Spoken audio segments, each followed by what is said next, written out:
നമസ്കാരം. SP ജേണലിലേക്ക് ഒരിക്കൽ കൂടി സ്വാഗതം.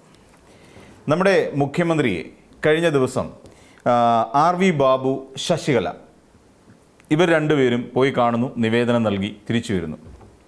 ചിത്രങ്ങളൊക്കെ ശക്തമായ രീതിയിൽ സാമൂഹ്യ മാധ്യമങ്ങളടക്കം പ്രചരിക്കുകയും ചെയ്തു. നമുക്ക് സ്വാഭാവികമായി ചിന്തിക്കാം, ഒരു മുഖ്യമന്ത്രിയെ ആ നാട്ടിലെ അല്ലെങ്കിൽ ആ നാടുമായി ബന്ധപ്പെട്ട് നിൽക്കുന്ന മറ്റേത് രാഷ്ട്രീയ പാർട്ടി ആയിക്കോട്ടെ ഒരാൾക്ക് സന്ദർശനം നടത്താൻ പാടുണ്ടോ ഇല്ലയോ? സന്ദർശനം നടത്താം. കാരണം അതൊരു മുഖ്യമന്ത്രിയാണ്, കേരളത്തിൻ്റെ മുഖ്യമന്ത്രിയാണ്. അദ്ദേഹത്തെ അല്ലെങ്കിൽ ആ മുഖ്യമന്ത്രിയെ കയറി കണ്ടത് രണ്ട് രാഷ്ട്രീയ നേതാക്കളാണ് അല്ലെങ്കിൽ പൊതുപ്രവർത്തകരാണ് എന്ന് ഒറ്റ ടാഗ്ലൈനിൽ നമുക്ക് പറയാൻ കഴിയും. അപ്പോൾ അങ്ങനെയുള്ള ആൾക്കാർക്ക് അദ്ദേഹത്തുമായി കൂടിക്കാഴ്ച നടത്തുന്നതിൽ തെറ്റില്ല എന്ന് ഒരു പ്രാഥമിക അർത്ഥത്തിൽ നമുക്ക് പറയാം. പക്ഷേ ഇത് തെറ്റാകുന്നത് എപ്പോഴാണ് എന്നുള്ളതാണ്. ഈ പറയുന്ന രണ്ടു പേരുടെയും രണ്ട് രാഷ്ട്രീയ വിരുദ്ധത നമുക്ക് ആരോപിക്കേണ്ടി വരും.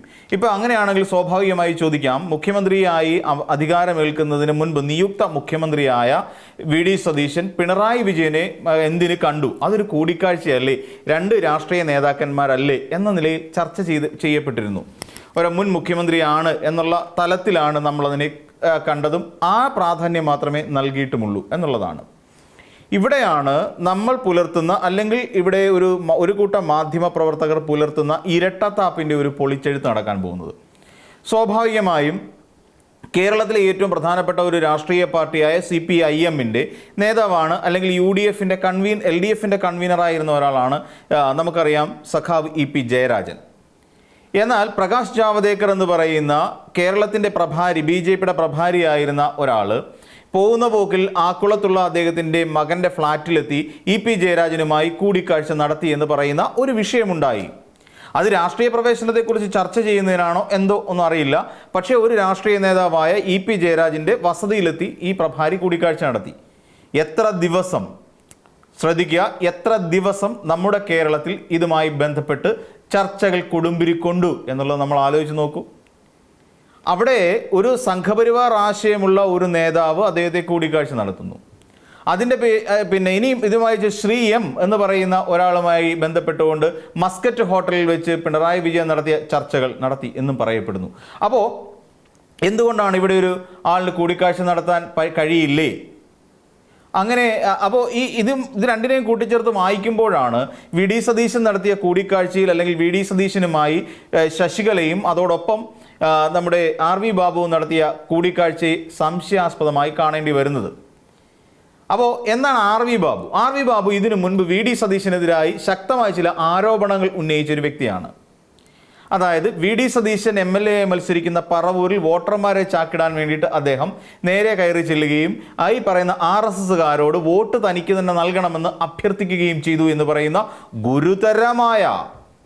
ഗുരുതരമായ ഒരു ആരോപണം ഉന്നയിച്ച വ്യക്തിയാണ് RV ബാബു. അപ്പോൾ അങ്ങനെയുള്ള RV ബാബുവിനെ എന്തിനായിരിക്കാം അല്ലെങ്കിൽ എന്ത് കാരണം കൊണ്ടായിരിക്കാം ഇങ്ങനെ ഒരു കൂടിക്കാഴ്ചയ്ക്ക് സമയം അനുവദിച്ചത് എന്നുള്ളത് വ്യക്തമാക്കേണ്ടത് VD സതീശനാണ്. ഒരു നോർമൽ ഒരു വ്യക്തി അവിടെ പോയി ഇവിടെ എന്തുകൊണ്ട് അങ്ങനെ പറയുന്നതെന്ന് ചോദിച്ചാൽ, ഈ മാന്യതയൊന്നും ഈ CPM-കാരോട് ഒരു ഘട്ടത്തിലും മാധ്യമപ്രവർത്തകരോ മറ്റ് രാഷ്ട്രീയ പാർട്ടികളോ കാണിച്ചിരുന്നില്ല എന്ന് പച്ചയ്ക്ക് പറയേണ്ടി വരും. അതുതന്നെയാണ് ഇവിടെ ആവർത്തിക്കുന്നത്. എന്നാൽ അതുകൊണ്ട് മാത്രം VD സതീശൻ എന്ന് പറയുന്ന ഒരു മുഖ്യമന്ത്രിയെ കുറ്റം പറയാൻ സാധിക്കുമോ? KP ശശികലയും അതോടൊപ്പം RV ബാബുവും കൂടിക്കാഴ്ച നടത്തിയതിനെ. എന്നാൽ അങ്ങനെയല്ല. അതുകൊണ്ട് മാത്രം നമ്മൾ VD സതീശനെ ഒരു സംഘപരിവാർ അനുകൂലിയായ ഒരാൾ എന്ന് നമുക്ക് പറയാൻ കഴിയില്ല. അപ്പോൾ വേറെ ചില കാരണങ്ങൾ കൂടി നമുക്ക് നോക്കിക്കാണേണ്ടി വരും. ഏറ്റവും ഒടുവിൽ ശേഷാദ്രിനാഥൻ എന്ന് പറയുന്ന ഒരു നേതാവിന് അല്ലെങ്കിൽ ഒരു വ്യക്തിക്ക് മുഖ്യ തെരഞ്ഞെടുപ്പ് കമ്മീഷണർ എന്ന് പറയുന്ന ഒരു സ്ഥാനം അവരോധിച്ച് നൽകുന്ന സാഹചര്യമുണ്ടായി.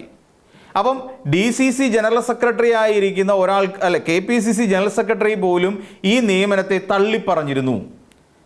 CPM-കാരല്ല പറഞ്ഞത്, KPCCയുടെ ജനറൽ സെക്രട്ടറി ആയിരുന്ന നേതാവ് പോലും അതിനെ തള്ളിപ്പറയുന്ന സാഹചര്യവും കേരളത്തിൽ ഉണ്ടായി.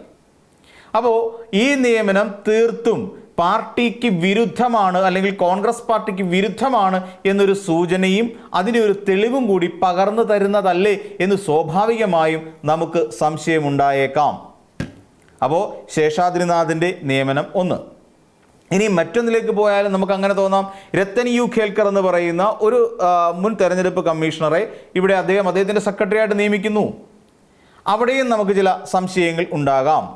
അപ്പം തീർച്ചയായും ഈ പറയുന്ന ഇപ്പം നമുക്ക് ഏറ്റവും ഒടുവിലായി നമ്മൾ പരിശോധിക്കുകയാണെങ്കിൽ ഗവൺമെൻറ് ലീഡർമാരുടെ നിയമനം നടത്തി. അതിലും എന്ത് സംഭവിച്ചു എന്ന് ചോദിച്ചാൽ അവിടെയും ഈ പറയുന്ന RSSകാരെ തിരികെ കയറ്റാൻ അല്ലെ സംഘപരിവാർ അനുകൂലികളെ തിരികെ കയറ്റാൻ മുഖ്യമന്ത്രി ശ്രമിച്ചു എന്ന് പറയുന്ന ഗുരുതരമായ ആരോപണവും നിലനിൽക്കുന്നു. എന്താണ് നമ്മൾ ഇതിൽ നിന്ന് മനസ്സിലാക്കേണ്ടത്? അപ്പോൾ VD സതീശൻ എന്ന് പറയുന്ന ഒരു മുഖ്യമന്ത്രി നിരന്തരം സംഘപരിവാർ അനുകൂലികൾക്ക് വേണ്ടി നിലകൊള്ളുന്ന ഒരാളാണ് എന്നുള്ള ഒരു ധ്വനിപ്പിക്കൽ അല്ലെങ്കിൽ അത്തരത്തിലുള്ള ആരോപണം ആരെങ്കിലും ഉന്നയിച്ചാൽ അതിനെ തെറ്റു പറയാൻ കഴിയുന്ന ഒന്നായി മാറുമോ? ഇല്ല, ഒരിക്കൽ പോലും ഉണ്ടാകാൻ സാധ്യതയില്ല. അതിന് ഉപോത്ബലകമായി നമുക്ക് കൂടിക്കാഴ്ച അല്ലെങ്കിൽ അത് ഉപോത്ബലകമായി നമുക്ക് ചേർത്ത് വായിക്കാൻ കഴിയുന്നത് ഇതിന് മുൻപ് KSUവിൻ്റെ സംസ്ഥാന അധ്യക്ഷനായിരിക്കുന്ന വ്യക്തി ഒരു ആരോപണം അല്ല, ഒരു അഭിപ്രായം അദ്ദേഹം ഉന്നയിച്ചിരുന്നു. Aloysius Xavier. എന്താണ് അലോഷ്യസ് സേവ്യർ പറയുന്നത്? അലോഷ്യസ് സേവ്യർ പറഞ്ഞിരുന്ന ഒരു പ്രധാനപ്പെട്ട കാര്യം, ഇവിടെ അങ്ങോട്ട് അതായത് സമരം ചെയ്യാൻ വേണ്ടി, അതായത് LDF ഭരിക്കുന്ന കാലഘട്ടത്തിൽ സമരങ്ങൾ നടത്താൻ വേണ്ടി ഇങ്ങോട്ട് ഫോൺ വിളിച്ചുകൊണ്ട് സംസാരിച്ച് ആവശ്യപ്പെട്ടുകൊണ്ടിരുന്ന നേതാക്കന്മാരാരെയും ഇപ്പോൾ തിരിച്ചു വിളിച്ചാൽ എടുക്കാറ് പോലുമില്ല എന്ന ഗുരുതരമായ ഒരു ആരോപണമല്ലേ അലോഷ്യസ് സേവ്യർ ഉന്നയിച്ചിരുന്നത്? അതിൻ്റെ അർത്ഥം എന്താണ്? അതായത് വിറക് വെട്ടികളും വെള്ളം കോരികളുമായി ഒരു വിഭാഗം ആളുകളെ കോൺഗ്രസ് പാർട്ടി നിലനിർത്തിക്കൊണ്ടു പോരുന്നു. അത് അവർക്ക് കയറിക്കൂടാൻ, അവർക്ക് അധികാര ശ്രേണിയിലേക്ക് കയറിക്കൂടാൻ വേണ്ടി മാത്രമുള്ള ചില ഉപകരണങ്ങൾ മാത്രമാക്കി ഇത്തരം നേതാക്കന്മാരെ അല്ലെങ്കിൽ യൂത്ത് കോൺഗ്രസ് നേതാക്കന്മാരെ വിദ്യാർത്ഥി സംഘടനാ നേതാക്കന്മാരെ ഉപയോഗിക്കുന്നു എന്ന് തന്നെയല്ലേ അതിൻ്റെ അർത്ഥം? ഇത് അലോഷ്യസ് സേവ്യർ മാത്രമല്ല പറഞ്ഞത്, ഇതിനെ യൂത്ത് കോൺഗ്രസിൻ്റെ നേതാക്കന്മാർ പോലും അതിനെ കുറ്റം പറഞ്ഞിട്ടുണ്ട് എന്നുള്ളതും നമ്മൾ കാണേണ്ടിയിരിക്കുന്നു എന്നുള്ളതാണ് പ്രധാനപ്പെട്ട ഒരു കാര്യം. അപ്പോൾ ഇങ്ങനെയോ നടന്ന ഒരു കൂടിക്കാഴ്ചയെ, അതായത് KP ശശികലയെയും RV ബാബുവുമായി VD സതീശൻ നടത്തിയ കൂടിക്കാഴ്ചയെ ആ ഒരു രീതിയിൽ തന്നെ വേണം നമ്മൾ നോക്കിക്കാണേണ്ടത് എന്ന് ഇതിൽ നിന്ന് വ്യക്തമാകുന്ന ഒരു സാഹചര്യം കൂടിയുണ്ട്.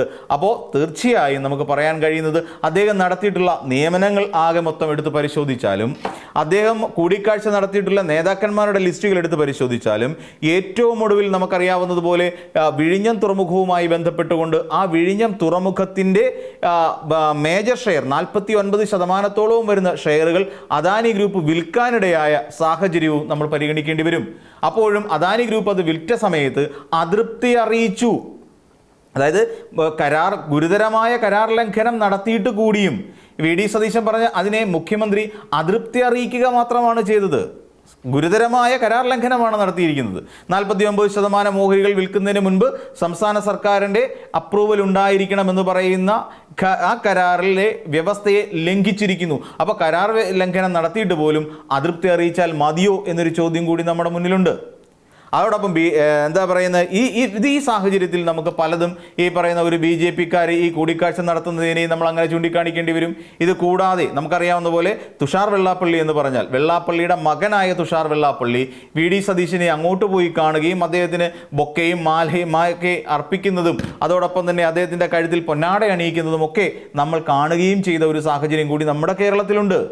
അപ്പോൾ ഇതിൽ നിന്ന് നമ്മൾ മൊത്തത്തിൽ അദ്ദേഹത്തിൻ്റെ നമ്മുടെ മുഖ്യമന്ത്രിയുമായി ബന്ധപ്പെട്ടുകൊണ്ട് നമ്മൾ മൊത്തത്തിൽ പരിശോധിക്കുമ്പോൾ ഇതിൽ യൂത്ത് കോൺഗ്രസ്സുകാരുടെയും അതോടൊപ്പം തന്നെ KSUക്കാരുടെയും എല്ലാവരുടെയും അഭിപ്രായങ്ങൾ കൂടി സ്വാംശീകരിച്ച് പരിശോധിക്കുമ്പോഴും VD സതീശൻ എന്ന് പറയുന്ന മുഖ്യമന്ത്രിക്ക് ഒരു ചായ്വുണ്ട്, RSSനോടൊരു ചായ്വുണ്ട്, അല്ലെങ്കിൽ സംഘപരിവാർ ആശയങ്ങളോടൊരു ചായ്വുണ്ട് എന്ന് നമുക്ക് പറയേണ്ടി വരും.